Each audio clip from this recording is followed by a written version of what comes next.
Every now and then, you come across a song that you'll listen to for years without ever realizing the meaning of it, until one day you're thinking about it, and it suddenly hits you like a self-driving 18-wheeler barreling down a highway you didn't even realize you were standing in the middle of. This has been many people's experience for once in a lifetime, and while the epiphany wasn't really painful for me like it is for so many others, it did take me years to realize it. This song is the only one many people will ever hear from the Talking Heads.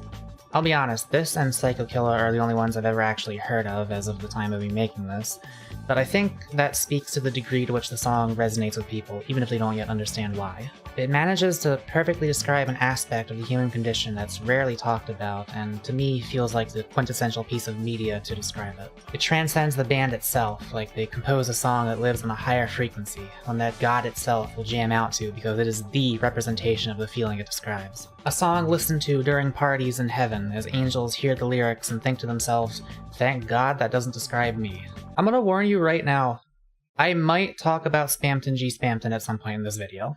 You may find yourself in a beautiful house with a beautiful wife, and you may ask yourself, well, how did I get here? Yeah, there's no chance of this video being monetized, but that's okay. They can have their money. I'm gonna ask you a question, and I want you to give your answer not to me, but to yourself.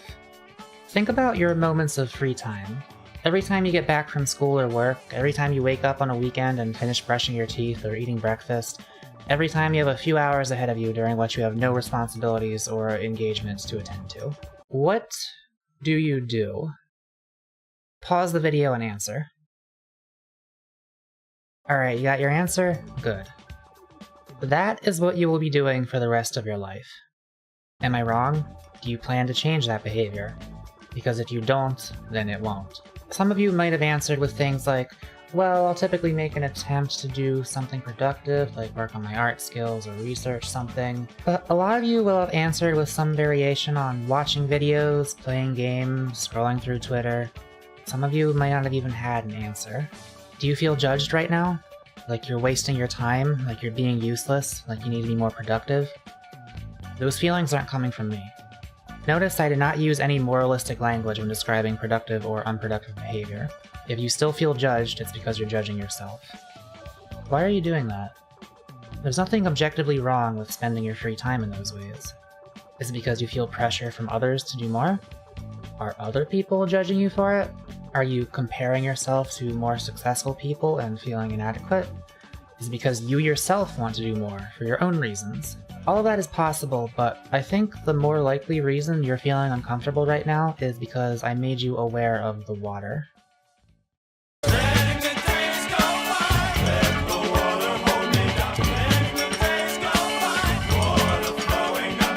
Once in a lifetime describes an underground river you find yourself inside of.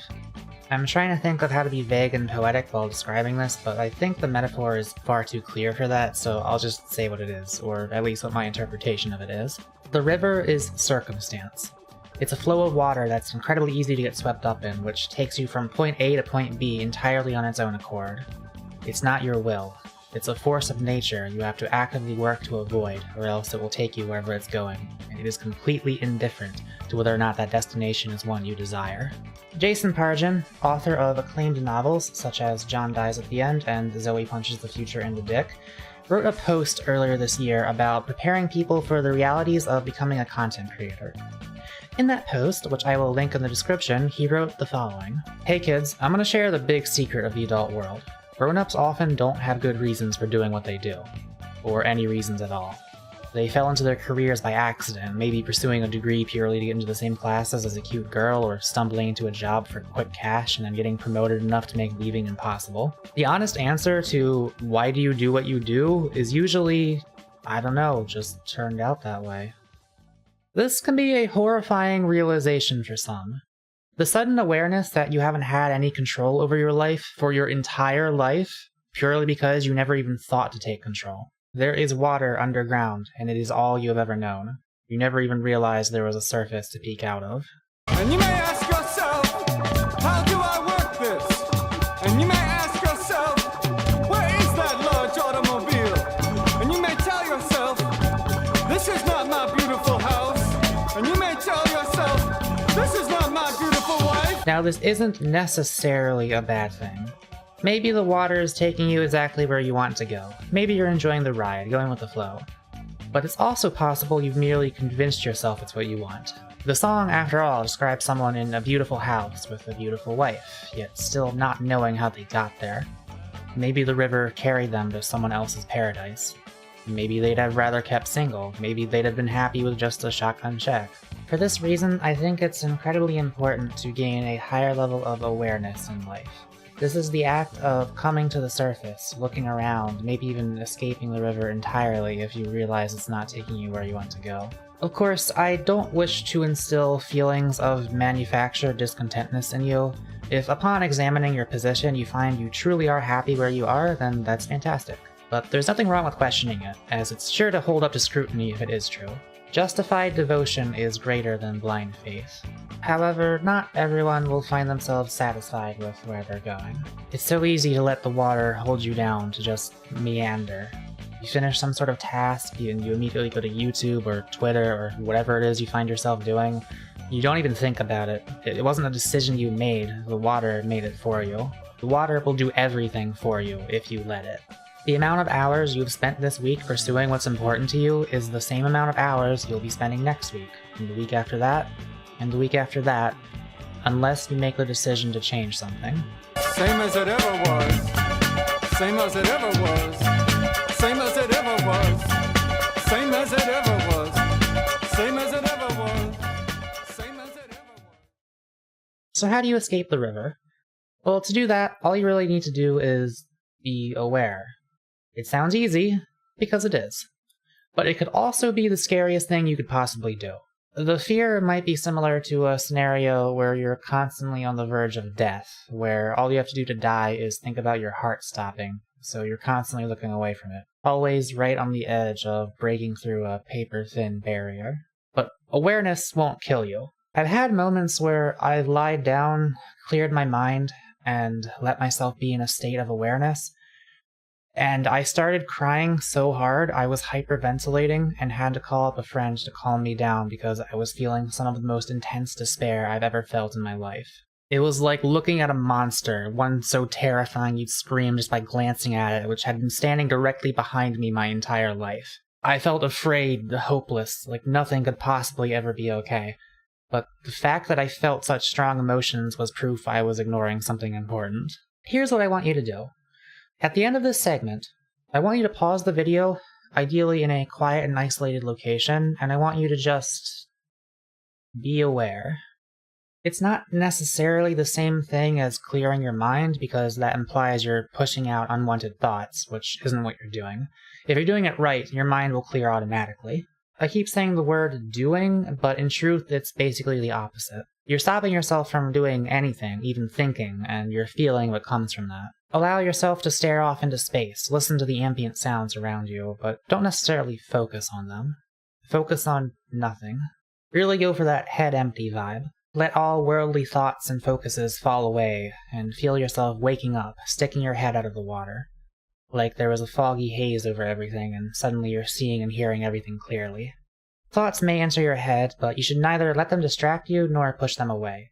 Think of them as clouds passing by for you to observe before they exit naturally. Maybe easier said than done, at least at first. But see if you can leave yourself in that state for at least 10 minutes for now.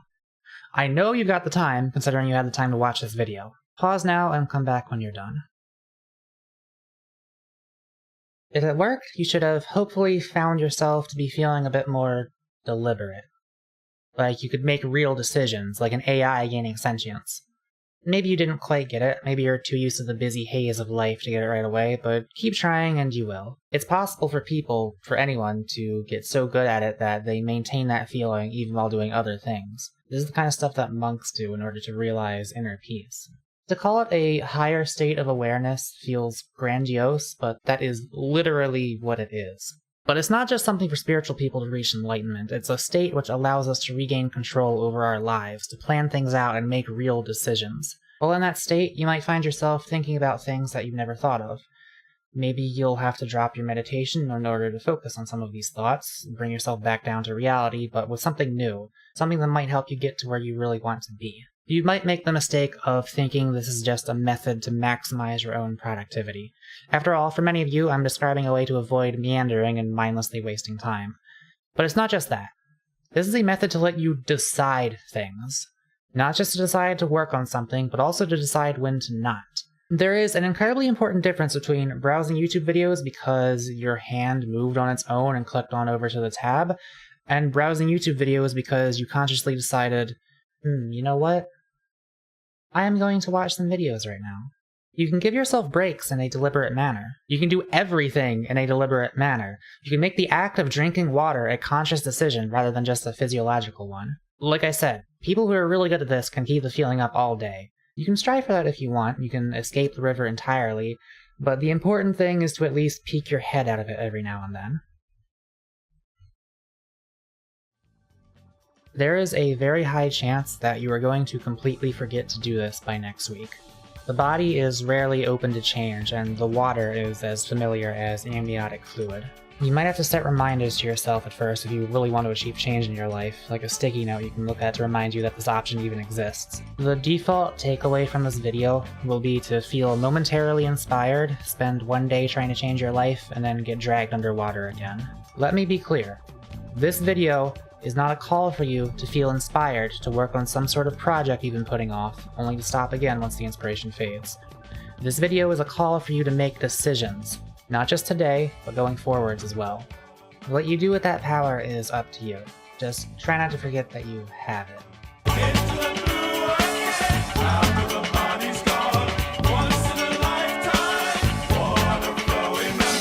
Unfortunately, even upon realizing they're being swept somewhere against their will, not everyone has the luxury of being able to do something about it. If I had to name one thing I feel the most privileged by, it wouldn't be my race or my sex, though those two things certainly haven't hurt. It would be the amount of free time I've been given in life. I have had an absolutely ludicrous amount of idle days where I can reflect and plan out where I want to be in life, along with the time needed to make my desires a reality. I don't blame anyone else for a second for getting swept under the waves and ending up wherever their busy life ends up taking them. This is what makes the song so horrific for some people. It's a lot easier to plan out your life when you're still young. If you're 50 years old, fully entrenched in a marriage you're suddenly realizing you might not be happy in, the decision to stay where you are or embark on another road can be a slightly difficult one, let's say. You may ask yourself, what is that beautiful house? You may ask yourself, where does that highway go to? And you may ask yourself, am I right? Am I wrong? And you may say to yourself, my God, what have I done? Once in a lifetime is a warning to the young, but to the old, to the victims of the water, it's an artistic portrayal of a living nightmare some of them may find themselves trapped in. It's still not hopeless though, it's just a lot harder. But if you've survived that age, assuming anyone over the age of 50 is even watching a gay YouTube catboy, well, if you've made it that far, I'm sure you got the strength and wits to figure something out. And if all else fails, love the one you're with. And as for the rest of you, I encourage you to make sure you're heading towards the destination you actually want. Time isn't holding up. Time isn't after us. You can let the days go by, or you can make them go by. Life only comes once in a lifetime.